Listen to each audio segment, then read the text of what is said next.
You know, when we talk about cybersecurity, it's so easy to just get paralyzed by fear, right? But what if we flipped that script? That's what we're doing today. We're going to build a real strategic guide to cyber resilience for 2025 and beyond, one that turns all that anxiety into actual empowerment. All right, let's just jump right into it because the stakes, they are incredibly high. I mean, take a look at this. This story about KNP Logistics, it honestly just stopped me in my tracks. A 158-year-old company, just gone. 700 people out of a job. And the cause? A single compromised password. It's just a gut punch and a powerful reminder that this isn't just about ones and zeros. We're talking about people's livelihoods here. And that story, honestly, it's the perfect lead-in to our first big topic, the evolving cyber threat.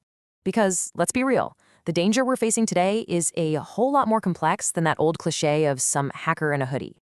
So let's get on the same page. What is a cybersecurity threat really?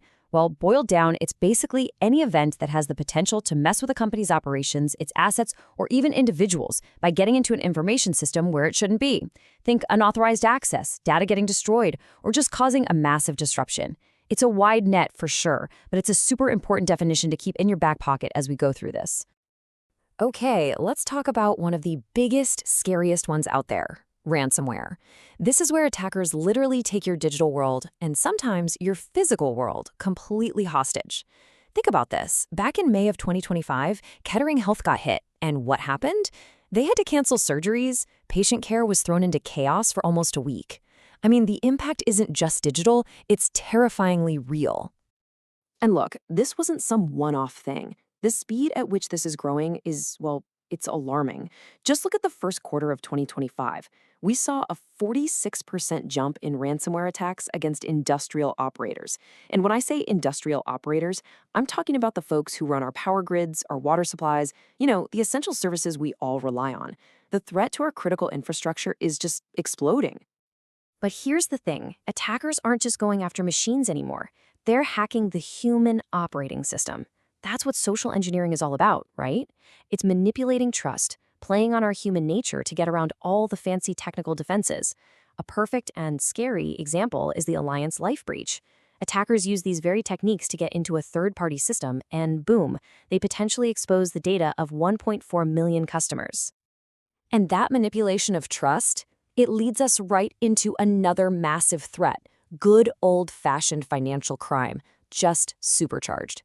Investment fraud is now the single costliest cybercrime in the US. But what's really shifted is who they're targeting. It's not just about tricking individual people anymore. We're seeing these really sophisticated scams aimed squarely at businesses, promising the moon and delivering, well, devastating losses. And just to put a number on it, you ready for this? According to the FBI's 2024 Internet Crime Report, the reported losses from this kind of fraud hit $6.57 billion. Yeah, billion with a B. When you have that kind of money on the table, you can see why the motivation for criminals is just, it's off the charts.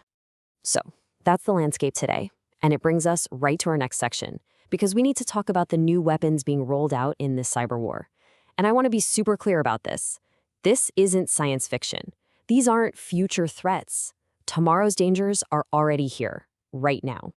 And right at the heart of all this change, it's the AI arms race. It's really a battle of two sides. You've got the attackers, who are using AI to automate phishing on a massive scale, create deepfakes that are terrifyingly realistic, and launch malware that actually adapts and changes to get around defenses. But the good news is the defenders are in the race too. They're using AI for things like spotting weird activity that a human might miss and automating how they respond to an attack.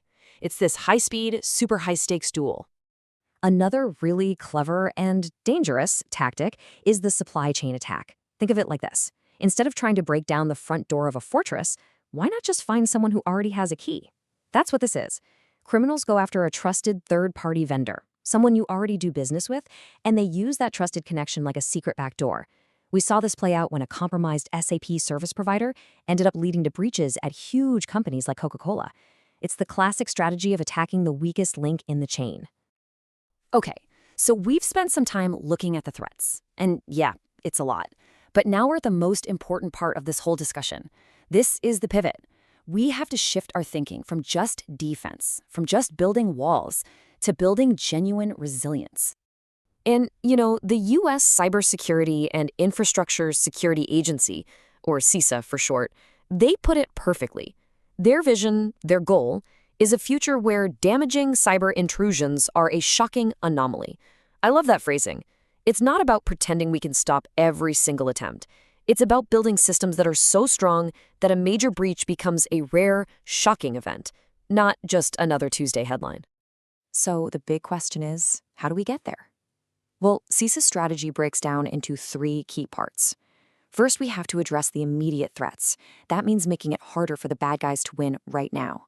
Second, we need to harden the terrain. I love that phrase. It means making our entire digital world just fundamentally tougher to break into. And third, and this is huge, we have to drive security at scale. That means security needs to be baked into products from the very start, not just patched on as an afterthought. And this all leads to what I think is the single most important takeaway from our entire conversation today. Cybersecurity is not just a cost. It's not just some problem for the IT department to solve. When you do it right, it becomes a massive competitive advantage. Think about it. A strong security posture helps you win contracts, it builds deep trust with your customers, and it actually allows you to innovate safely. Okay, so with that big idea in mind, let's get practical. Let's roll up our sleeves. Here is your proactive cybersecurity roadmap, a real, actionable plan you can use to start building that resilience. Look, building a truly mature cybersecurity program isn't a flip of a switch. It's a journey. It all starts with laying a solid foundation. You have to know what you're trying to protect and what your biggest risks are. Then you build on top of that with core skills, learning how to actually respond when something bad happens. And from there, you can move into specialization. This is the really cool proactive stuff like threat hunting, actively looking for bad guys in your network, and digital forensics, which is like being a detective after a breach. It's a step-by-step path to getting truly resilient. And you know what? No matter where you are on that journey, there are some things that are just absolute 100% non-negotiables.